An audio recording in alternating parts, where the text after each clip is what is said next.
Belusukan situs pada kali ini kita datang ke situs cagar budaya yang diberi nama Sumur Songo. Sumur Songo terletak di Desa Candi Gatak, Kecamatan Cepogo, Kabupaten Boyolali. Situs Sumur Songo merupakan sebuah bangunan sumur kuno yang dibuat oleh orang-orang di masa kejayaan Kerajaan Mataram kuno di Nusantara. Sumur tersebut dibangun dengan menggunakan batu-batuan andesit yang berbentuk balok dan dibentuk dengan profil-profil tertentu, hampir mirip dengan bangunan pemujaan kuno berupa candi. Dhuwur niki kan watu-watu tumpukan saking liya. Jadi kan kalau list-listnya kan batu kayak asli in situ biasanya langsung kelet dadi siji engko lak dudu sing nek kono siji in situ. Denah bangunan sumur ini berbentuk bujur sangkar dengan keliling yang sama, dengan ukuran sisi 120 cm dan untuk kedalaman belum dapat diketahui. Bangunan tersebut terdapat batu-batuan berbentuk balok dan berpelipit di bagian sisi luarnya. Kemungkinan difungsikan sebagai pengunci dengan panel berikutnya.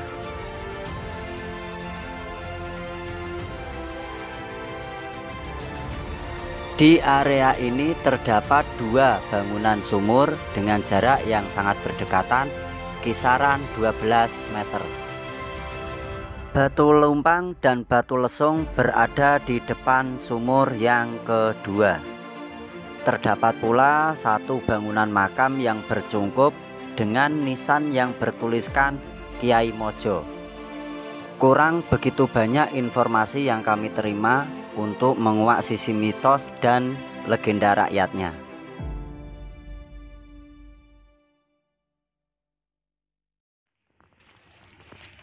Di barangan kok campuran watu-watu candi. Iki ini sering tadi. Komponen yang terdapat pada kedua bangunan sumur tersebut merupakan bukan batu-batuan yang asli terbentuk dari zaman dahulunya atau pertama kali pembangunannya. Namun batu-batuan ini merupakan material yang disusun ulang oleh warga setempat. Tetap ikuti penelusuran jejak Nusantara di Kabupaten Boyolali, Desa Candi Gatak. Sekarang sudah saatnya kita menuju ke bangunan sumur yang ketiga. Dengan melewati jembatan yang terbuat dari bambu di atas lintasan Sungai Candi yang memiliki lebar kurang lebih 10 meter. Perjalanan kita melewati hutan atau rerimbunan pohon bambu yang menuju ke arah timur. Tetap berjalan dan mengikuti aliran Sungai Candi. Namun kita berjalan di tepi bagian sisi sebelah utara. Tibalah pada waktunya kita sampai di bangunan sumur yang ketiga.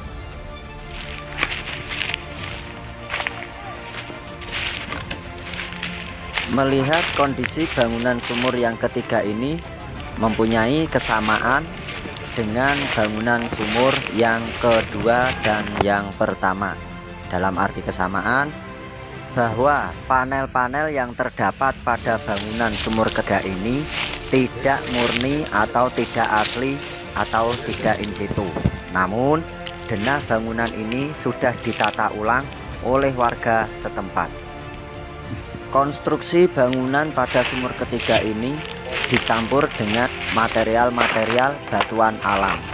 Tidak sama dengan halnya batu-batuan yang dimaksud atau yang dulu sudah pernah dibangun pada zamannya. Hanya dengan perkiraan saja, jika melihat bangunan sumur ini memiliki panjang sekitar 180 cm dan lebar 120 cm. Untuk kedalaman sumur tersebut kita belum dapat mengetahuinya. Seperti inilah bangunan sumur ketiga dari Sumur Songo Cepogo Boyolali.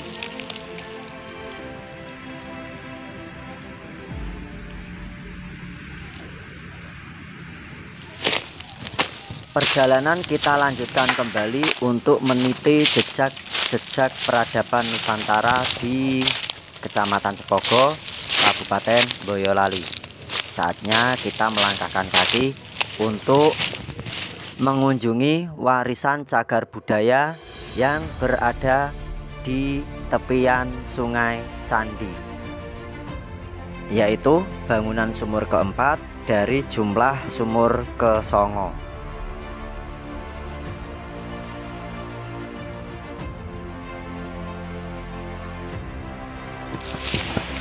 Perjalanan kita masih tetap di area Sungai Candi. Bahkan bangunan sumur keempat ini berada di sisi sebelah timur bagian bibir jurang atau tepi tebing Sungai Candi. Bangunan sumur keempat ini beda dengan bangunan sumur-sumur yang pertama, kedua, dan ketiga. Bangunan sumur ini sudah mendapatkan perhatian, yaitu dengan adanya pembangunan fondasi di tepi Sungai Candi supaya sumur tersebut tidak larut di saat hujan turun deras dan terbawa air bah pada materialnya. Kondisi pada bangunan sumur keempat ini, material dinding yang terdapat di dalamnya merupakan bangunan atau struktur yang disusun ulang oleh warga sekitar. Kalau unsur pembangunan sumur ini untuk sementara atau di waktu saat ini pembangunannya mirip bangunan sumur pertama, kedua, ketiga. Karena untuk batuan-batuan atau material pada bangunan ini kemungkinan terkubur atau sudah hanyut terbawa air bah atau air banjir sebelum pembangunan pondasi di sekelilingnya. Denah bangunan sumur ini berbentuk persegi panjang dengan ukuran kurang lebih 2 meter kali 1 meter. Untuk kedalaman kemungkinan perkiraan sekitar 3,5 meter. Terlihat remang-remang karena memang bangunan sumur ini ditutup dengan skema asbes atau konstruksi asbes yang disangga menggunakan 2 pilar atau 2 tiang yang menaunginya.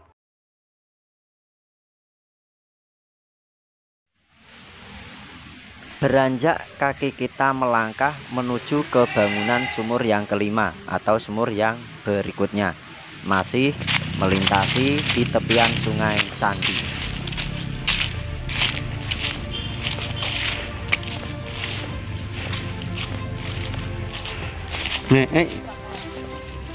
Iki sing di nganu ya Kang ya? Sing nggon gambar mau ya?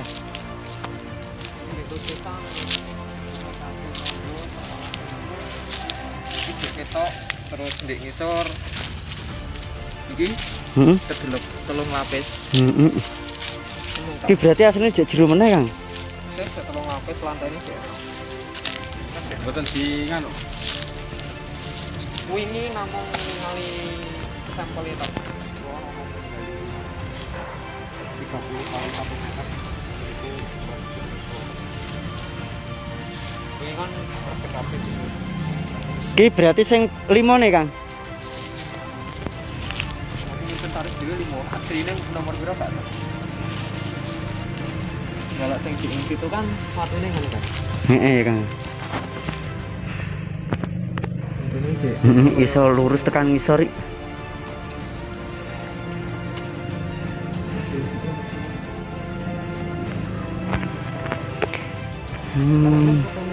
Aku lari nomor lari kata itu. Posisinya kayak linggo gitu. Jika menurut ahlinya, sumur kelima atau bangunan sumur kelima ini merupakan masih dengan posisi yang aslinya atau disebut dengan in situ. Jika mendengar keterangan dari saudara kita bahwa pada dinding bagian luar masih terkubur sekitar 3 lapis dan masih terlihat lantai di bawahnya, masih di tepian Sungai Candi, kita beranjak menuju ke sumur yang diduga bangunan sumur ke-6.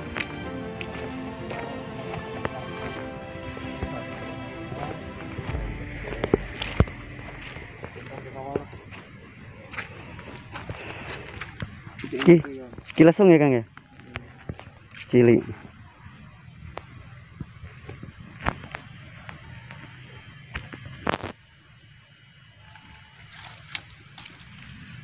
Rodok nganu iki. Fotone rodok piye. Iki ndak sing nggon fotomu Kang. Udu nggon gambar udu nggon iki ya Kang ya. Lah kae sing watu lumpange ora ono Kang wisan. Di isor kan kurukan. Oh kegurukan. Kayak kurukan 30 cm. 30 cm 3 lapis watu nang isor kurukan. Iki saen situ ya Kang. Ini merupakan bangunan sumur ke-6 dari sumur Songo dengan kondisi sama dengan bangunan sumur yang kelima, yaitu masih pada posisi awalnya atau in situ. Kemungkinan bangunan sumur ke-6 ini jika strukturnya masih in situ, kemungkinan besar bangunan sumur ini pada dinding luarnya terkubur kisaran 3 lapis dan kemungkinan lantai yang di luar pada seputaran bangunan sumur ke-6 ini masih memiliki lantai yang tersusun dari batuan-batuan andesit atau batuan-batuan yang berbentuk balok.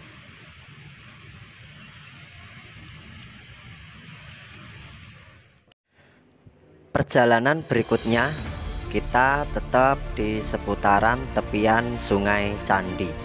Kalau perjalanan eksplor kita tadi ke bangunan sumur pertama, kedua, kelima, dan 6 berada di sisi barat Sungai Candi, maka untuk sumur atau bangunan sumur berikutnya berada di sisi timur Sungai Candi, yaitu bangunan sumur ke-7. Bangunan sumur yang ke-7 ini berada tepat di bawah pohon beringin yang lumayan cukup besar. Denah bangunan sebenarnya tetap memiliki denah bujur sangkar, namun pada bagian mulut sumur atas berbentuk lingkaran. Jika dilihat pada bagian dalam sumur terdapat susunan material komponen batu andesit yang berbentuk kotak bujur sangkar. Nah, itulah sebenarnya bangunan yang aslinya. Untuk bangunan yang berupa material batu bata merupakan bangunan tambahan dari warga setempat. Di atas material batu bata yang dipasang, pada bagian mulut sumur bagian luar merupakan panel komponen batuan yang aslinya, namun disusun ulang oleh warga setempat. Untuk diameter luar bagian sumur ini kemungkinan mencapai sekitar 2 meter, dan untuk kedalaman sumur kemungkinan lebih dari 10 meter.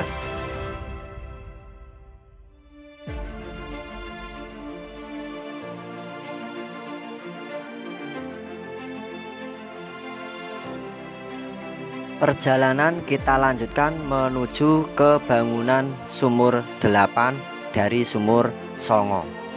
Perjalanan tetap meliputi tepian Sungai Candi, tepatnya berada di sisi sebelah timur.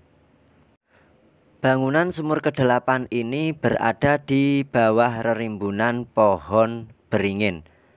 Di sini terlihat banyak sekali pohon beringin dengan ukuran yang lumayan lebih besar dan dekat dengan jalan yang menghubungkan antar desa atau beberapa kampung yang di sekitarnya. Jarak antara bangunan sumur ke-7 dengan bangunan sumur ke-8 ini kemungkinan mencapai sekitar 50 meteran. Jika dilihat kondisi sumur ke-8 ini sudah terlihat rapi, namun menghilangkan sisi historisnya. Sumur ke-8 ini dibangun oleh warga sekitar menggunakan material berupa campuran semen, pasir, dan material lainnya. Sehingga untuk batuan asli atau komponen bangunan sumur yang terdahulu sudah tidak terlihat lagi. Bisa terlihat apabila air yang di dalamnya itu surut. Konstruksi penyusunan ulang pada sumur ke-8 ini hampir mirip dengan konstruksi penyusunan ulang yang terjadi pada sumur ke-7. Di penghujung berikutnya kita menyusuri bagian sumur ke-9 atau bagian dari sumur Songo, yaitu melewati jalan yang dipergunakan lalu lalang kendaraan melewati atau melintasi antar kampung ke kampung yang lain. Keberadaan sumur ke-9 ini berada tepat di tepi sungai Candi, di sebelah jembatan, dan kemungkinan jembatan ini jika dilihat konstruksinya mirip dengan bangunan Belanda. Tapi saya tidak mengeksplor jembatan atau bangunan Belanda tersebut, tapi saya terobsesi mengeksplor bangunan sumur yang ke-9 ini. Bangunan sumur yang ke-9 ini memiliki denah kotak hampir mirip dengan bujur sangkar jika dilihat dari atas atau bibir sumurnya. Jika dilihat dari kedalamannya, bangunan atau denah sumur ke-9 ini memiliki bujur sangkar sama kaki. Ceritanya sumur ke-9 ini memiliki kesamaan dengan konstruksi ulang yang dilakukan pada bangunan sumur ke-7, ke-8. Nah, sisi historis pada bagian luar sudah tidak kelihatan lagi karena ditutup dengan material semen yang dicampur dengan pasir.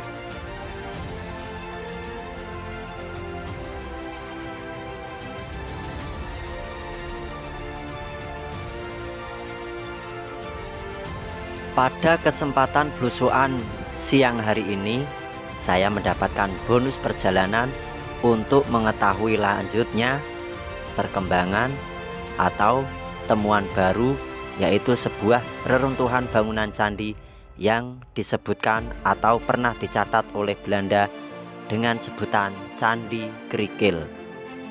Ikuti penelusuran kita selanjutnya di Candi Krikil.